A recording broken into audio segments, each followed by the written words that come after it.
இன்றே டவுன்லோட் செய்து உங்கள் ஃபேவரட் ஷோக்களை என்ஜாய் பண்ணுங்க.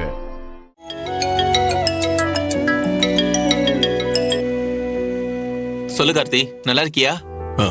நல்லா இருக்கேண்ணே. உங்ககிட்ட ஒரு விஷயம் சொல்லணும். சொல்லு, என்ன விஷயம்? அம்மா எனக்காக கொடுத்த லேண்ட் ஒன்று இருக்குல்ல, அதில் ஆதரவற்றோருக்கு இல்லம் கட்டலான்னு ஏற்கனவே நம்ம பிளான் பண்ணியிருந்தோம்ல, அதை இப்போ பண்ணிடலான் இருக்கேன். ரொம்ப நல்ல யோசனை கார்த்தி. அதான் அதுக்காக நாள் குறிக்கிறதுக்கு ஜோசியரை பார்க்க வந்திருந்தேன். Very good. நாள் குறிச்சாச்சா? குறிச்சு கொடுத்துட்டாரு. வர வெள்ளிக்கிழமை நாள் நல்லா இருக்குன்னு சொல்லியிருக்காரு. அன்னைக்கே ஃபங்க்ஷனை வச்சிடலான் இருக்கேன். நீயும் வரணும், வந்துருங்க. சரிடா, வந்துடுறோம். அப்புறம் நம்ம ஃபங்க்ஷனுக்கு அம்மாவோட ஃப்ரெண்ட் சென்ட்ரல் மினிஸ்டரா இருக்கிற ரங்கநாயகி இருக்காங்கல்ல, அவங்கள கூப்பிட்டா நல்லா இருக்கும்னு நினைக்கிறேன். நீ என்ன நினைக்கிற? சரிண்ணா, அவங்கள வர வச்சிடலாம். நானே பேசி அப்பாயின்மெண்ட் வாங்குறேன். சரிடா, நான் வச்சிடுறேன். சரிண்ணா. அம்மா பேர்ல ஆரம்பிக்கிற ஆதரவற்றோர் இல்லத்தை மாமா அத்தையை வச்சு திறக்கலான் இருக்கேன். என்ன சொல்ற? அப்பா அம்மா வச்சு திறக்க போறியா? அத்தை தான் ஏற்கனவே வரேன்னு சொல்லியிருக்காங்கல்ல. அதெல்லாம் நீ யாருன்னு தெரியறதுக்கு முன்ன இப்ப நீ கூப்பிட்டா அவங்க கண்டிப்பா வர மாட்டாங்க. கண்டிப்பா வருவாங்க. என் அம்மாவை பத்தி முழுசா தெரிஞ்சுக்கிட்டோம் நீ ஏன் இப்படி இந்த மாதிரி சொல்ற? அவங்க கண்டிப்பா ஒத்துக்க மாட்டாங்க, உன்னை அவமானப்படுத்துவாங்க. வேண்டாம், விட்டுரு. நான் சொன்ன கேளு. அதுக்காக எப்படி சொல்லாம இருக்க முடியும்? அத்தை கிட்ட சொல்லிதான் ஆகணும். அத்தையும் மாமா வருவாங்க, எனக்கு அந்த நம்பிக்கை இருக்கு. உன் நம்பிக்கை பழிச்சா எனக்கு சந்தோஷம்தான், ஆனா அது பழிக்கிறது கஷ்டம். கண்டிப்பா பழிக்கும், எனக்கு அந்த நம்பிக்கை இருக்கு. பாப்போலாம். வர வெள்ளிக்கிழமை இவரோட அம்மாவுக்கு என் அபிராமி அத்தைக்கு பிறந்த நாள் வருது. அத்தை பேர்ல ஆதரவற்றோர் இல்லம் கட்ட ஒரு இடத்த வாங்கியிருந்தாருல்ல, அதுல பூஜை போடுறதுக்கு ஒரு நல்ல நாள் குறிச்சு வாங்கிட்டு வர போயிருந்தோம்ப்பா. நல்ல விஷயமாப்ல, செய்க. ஆமா மாமா, இது அம்மாவோட ரொம்ப நாள் ஆசை. அதான் இப்ப அதை பண்ணிடலான் இருக்கேன். ரொம்ப சந்தோஷமாப்ல. அத்தை, மாமாவும் நீங்களும் அந்த பூஜையில கலந்துக்கிட்டு அதை நீங்க தான் ஆரம்பிச்சு வைக்கணும். அதெல்லாம் என்னால கலந்துக்க முடியாது. கண்டவங்களுக்காக நான் ஏன் வரணும்? ஈஸ்வரி, நீ ஏற்கனவே நீ ஒத்துக்கிட்ட விஷயம் தானே, இப்ப ஏன் மாட்டேங்கிற? அந்த ஃபங்க்ஷன்ல கலந்துக்கிறதுல உனக்கு என்ன கஷ்டம்? அப்போ இவன் யாருங்கிற உண்மை தெரியாது, நான் ஒத்துக்கிட்டேன். இப்பதான் இவன் யாருங்கிற உண்மை வெட்ட வெளிச்சம் ஆயிடுச்சு இல்ல. இனிமே எப்படி வர முடியும்? நான் வரதெல்லாம் கனவுல கூட நடக்காது. என் அம்மாவை கொன்ன குடும்பத்தோட நான் எந்த நிகழ்ச்சியிலையும் கலந்துக்க மாட்டேன். அப்படி நான் கலந்துக்கிட்டா என் அம்மோட ஆத்மா என்ன மன்னிக்கவே மன்னிக்காது. பொங்கல் ஃபங்க்ஷன் அப்ப மினிஸ்டர் வர வச்சு என் அக்கா கையால புது ட்ரெஸ் வாங்கி ஆசீர்வாதம் வாங்கிட்டா நீ அவளை ஜெயிச்சுட்டு தான் நினைப்பா? ஒரு தடவை அப்படி நடந்ததுனால எப்பவும் அதே மாதிரி நடக்கும், ஜெயிச்சிருவோன்னு கனவு காணாத. என் அக்கா ரோட்ல போற ஒருத்தனோட ஃபங்க்ஷனுக்கு போனாலும் போவாளே தவிர ஓ சம்பந்தப்பட்ட எந்த ஃபங்க்ஷனுக்கும் வரமாட்டா. அவங்க கண்டிப்பா வருவாங்க. அவ வரமாட்டா, எனக்கு அந்த நம்பிக்கை இருக்கு. நீ நினைக்கிறது கண்டிப்பா நடக்காது. நடக்கும், கண்டிப்பா அத்தை வருவாங்க. என்ன சவால் விடுறியா? அவ வரமாட்டான்னு நான் உறுதியா சொல்றேன். அவ வரலன்னா நீ என்ன பண்ணுவ? நீ இந்த வீட்டை விட்டே போயிடணும். இந்த சவாலுக்கு சம்மதமா? எனக்கு ஓகே.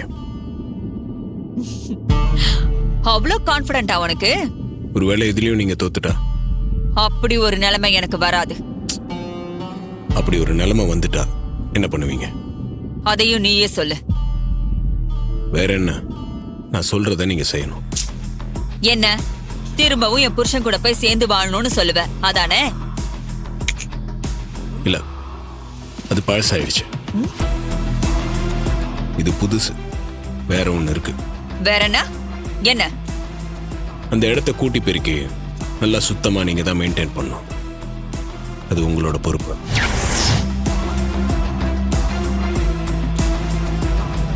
சித்தி, இவ்வளவு நேரம் வாய்க்கழிய பேசிட்டு இருந்தீங்க, இப்பயும் அமைதியாயிட்டீங்க.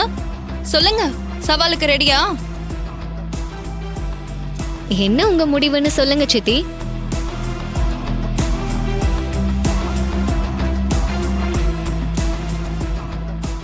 சரி, இந்த சவாலுக்கு நான் ஒத்துக்கிறேன். அப்படி வாங்க வழிக்கு. என் அக்கா மேல எனக்கு நம்பிக்கை இருக்கு. நீ நினைக்கிறது ஒரு நாள் நடக்காது. அத்தை ஞாபகமா இந்த ஃபங்க்ஷனை செய்ய போறோம். நல்ல சிறப்பா செய்யணும். ஆமா சகல, சிறப்பா செஞ்சு அதை அத்தை கையால கண்டிப்பா திறக்க வைக்கணும்ப்பா. மாமா அத்தையும் சேர்ந்து தாங்க இதை திறந்து வைக்க போறாங்க. அவங்க கையால தான் இதை செய்ய வைக்க போறேன். அதுக்கான வேலைங்கள்லாம் இன்னும் நிறைய இருக்கு. அதெல்லாம் ஆரம்பிக்கணும். அப்ப நானும் உன் கூட வரவா? உனக்கு கொஞ்சம் உதவியா இருக்கும்ல? இல்ல, நீ எதுக்கு தேவையில்லாம அலைஞ்சுக்கிட்டு, நான் பாத்துக்கிறேன். சகல, நான் வேணா வரப்பா. இங்க சும்மா தான் உட்காந்துருக்கேன். சரிங்க, போலாம். நாங்க போயிட்டு வந்துடுறோம். ம். வாங்க. ம்.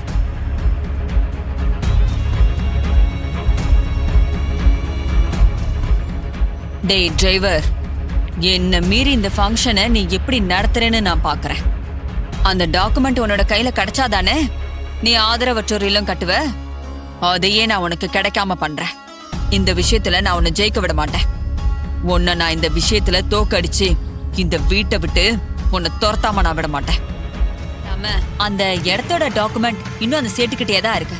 சரி, அதுக்கு நாம என்ன பண்ண முடியும்? அந்த டாக்குமெண்ட் எக்காரணத்தை கொண்டு அந்த டிரைவர் பைய கைக்கு போக கூடாது. அதை எப்படியாச்சும் நம்ம பேருக்கு மாத்தி எழுதுற மாதிரி பண்ணணும். அந்த இடம் அவனுக்கு கிடைக்கவே கூடாது. அதுல அவன் ஆதரவற்றோர் இல்லமும் கட்டக்கூடாது, அவன் அம்மா சிலையும் வைக்க கூடாது. அப்பதான் அவன் போட்டியில தோத்து ஆட்டோமேட்டிக்கா இந்த வீட்டை விட்டு வெளியில போவான்.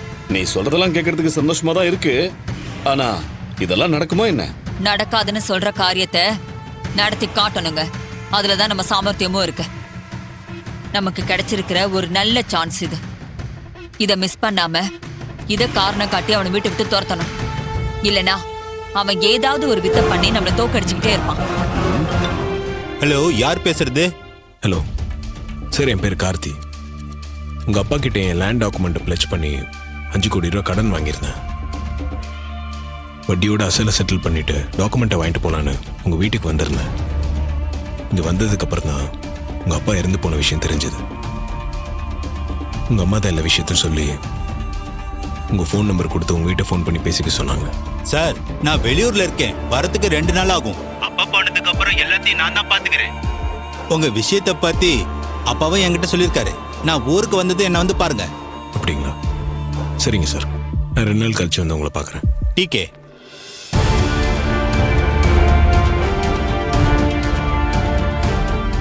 ரெண்டு நாள் கழிச்சு தான் ஊருக்கு வருவாராம். வந்ததும் டாக்குமெண்ட்டை பற்றி பேசலான் இருக்காரு. எதுவும் பிரச்சனை இல்லாம எல்லாம் நல்லபடியா நடந்தா சரிதான்ப்பா.